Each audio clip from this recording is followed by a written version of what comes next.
এখন শুনবেন সংবাদ শিরোনাম। ভূমিকম্প আতঙ্কে ৬ ডিসেম্বর পর্যন্ত ঢাকা বিশ্ববিদ্যালয় বন্ধ ঘোষণা। হল ছাড়ার নির্দেশের প্রতিবাদ কয়েকজন আবাসিক শিক্ষার্থীর। আজ ক্লাস পরীক্ষা হবে না জগন্নাথেও। দুর্যোগ মোকাবেলায় ঢাকার অসহায়ত্ব চিহ্নিত, যথাযথ পদক্ষেপের দিকে দিতে হবে মনোযোগ বলছেন বিশেষজ্ঞরা। চট্টগ্রামে ঝুঁকিপূর্ণ ২.৫ লাখেরও বেশি বহুতল ভবন। বন্দর পরিচালনায় বিদেশি কোম্পানির সাথে করা চুক্তি জনসম্মুখে প্রকাশের দাবি। আমদানি রপ্তানিতে গতিশীলতা আনাই চ্যালেঞ্জ বলছেন ব্যবসায়ী নেতারা। রাতে রাজধানীর বকশীবাজারে আলিয়া মাদ্রাসা শিক্ষার্থীদের মাঝে কয়েক দফা সংঘর্ষ, বিভিন্ন মালামাল বিক্রি ও ক্যান্টিন বন্ধ করা নিয়ে সংঘাত। ব্রাহ্মণবাড়িয়ায় তিতাস নদী কেবল একটি স্মৃতির নাম, দখল দূষণের নাভিশ্বাস, ভরা মৌসুমেও মাছ পান না জেলেরা। আসসালামু আলাইকুম। এতক্ষণ দেখছিলেন সংবাদ শিরোনাম, এখন দেখবেন বিস্তারিত।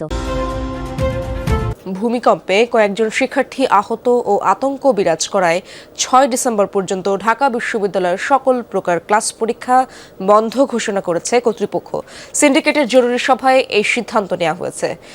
রোববার বিকেল ৫টার মধ্যে সকল শিক্ষার্থীকে হল ছাড়ার নির্দেশ দেওয়া হয়েছে।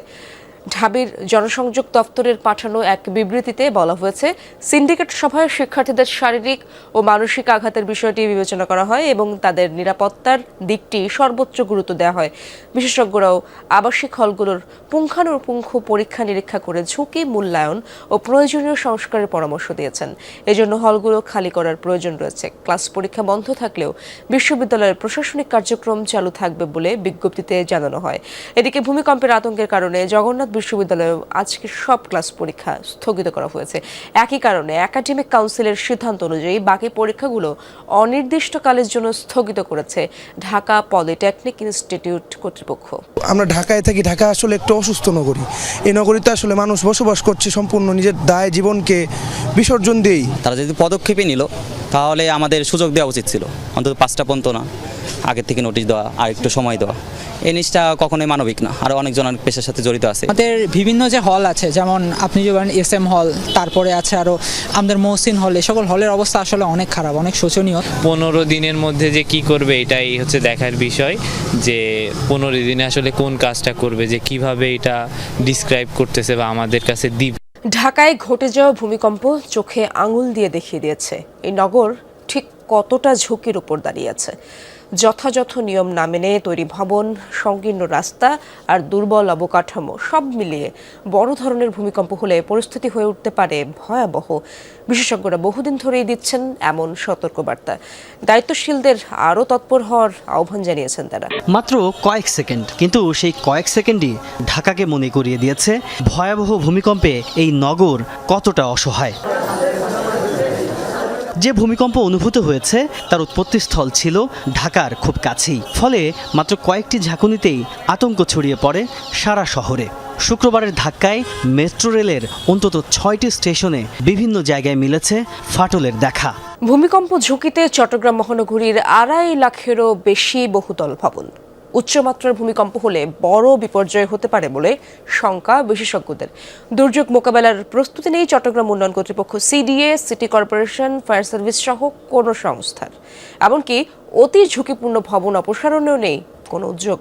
চট্টগ্রামের মনসুরাবাদ DT রোডে স্টার বিল্ডিং নামে 6তলা ভবনটি আগে থেকেই কিছুটা হেলে পড়া। শুক্রবারের ভূমিকম্পে আরও হেলে এখন চরম ঝুঁকিপূর্ণ অবস্থায়। ভবনে বসবাসরতরা এবং পাশের প্রতিবেশীরা আছেন আতঙ্কে।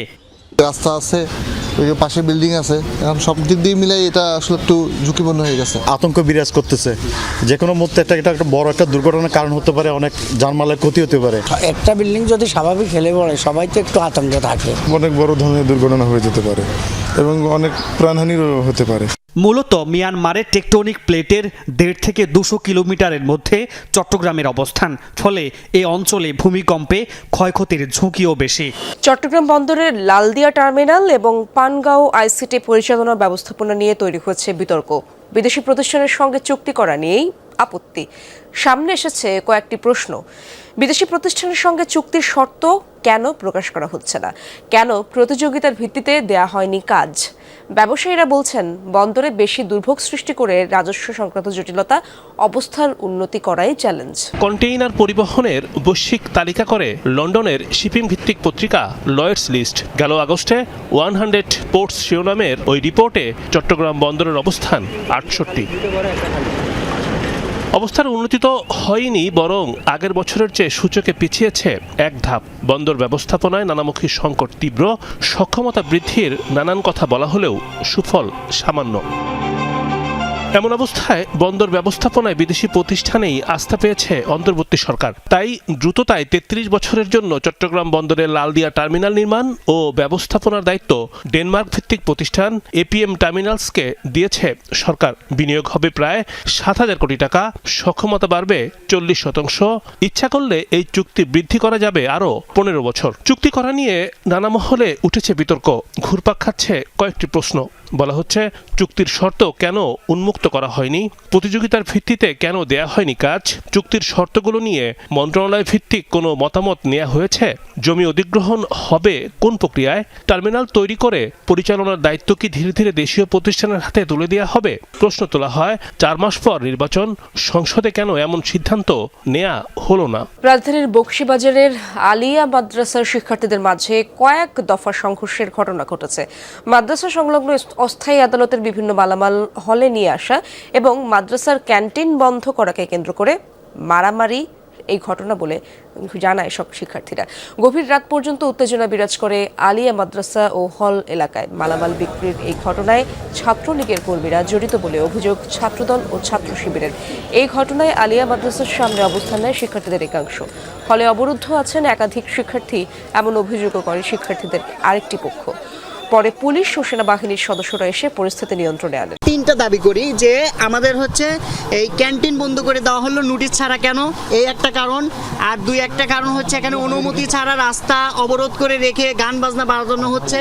আর সেকেন্ড, আমাদের যে অধিদপ্তরের যে টিন এবং হচ্ছে লোহা যে চুরি করা হচ্ছে, এটার দায়ভার আমরা নেব কেন? চাঁদাবাজির ব্যাপার স্যাপার আছে এখানে। সাবেক যারা ছাত্রলীগ ছিল, যারা অপকর্মের সাথে বেশি জড়িত ছিল, তারা হচ্ছে মানে বের হয়ে গেছে। আর তাদের প্রেতাত্মারা যারা ছিল, এরা হচ্ছে ভিতরে মানে 5 তারিখের পর থেকে এরা হলে থাকে এবং বিভিন্ন সময় আছে আমাদের এখানে পার্শ্ববর্তী বোর্ডে গিয়ে ওনারা চাঁদাবাজি করে।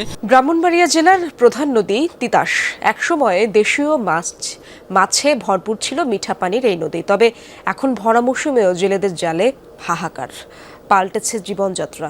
দখল, দূষণ আর নিষিদ্ধ জালের ব্যবহারে হারিয়ে যেতে বসেছে অসংখ্য প্রজাতির মাছ। প্রতিবেশী দেশ থেকেও বয়ে আসছে দূষিত পানি। নদীর ওপর নির্ভরশীল মানুষগুলোর দুর্দশা দেখার জন্য কেউ নেই। ফুলজোড়া জল, বুক ভরা ঢেউ, প্রাণ ভরা উচ্ছ্বাস, স্বপ্নের ছন্দে বহমান এক নদী। অমর কথাশিল্পী অদ্বৈত মল্লবর্মণের লেখনীতে ছিল তিতাসের এমন রূপ। ছিল জেলেদের জীবনযুদ্ধ। তবে তিতাসের সেই ভরা যৌবন এখন অতীত। মালোপাড়ার জেলেরাও স্বস্তিতে নেই। দেশের দক্ষিণ পূর্বাংশে বহমান তিতাসের উৎপত্তি মেঘনা নদী থেকে। ব্রাহ্মণবাড়িয়ার বেশিরভাগ উপজেলা এই নদীর সাথে সংযুক্ত। এই অঞ্চলের জেলেদের সাথে তিতাসের সখ্যতা বহুকালের।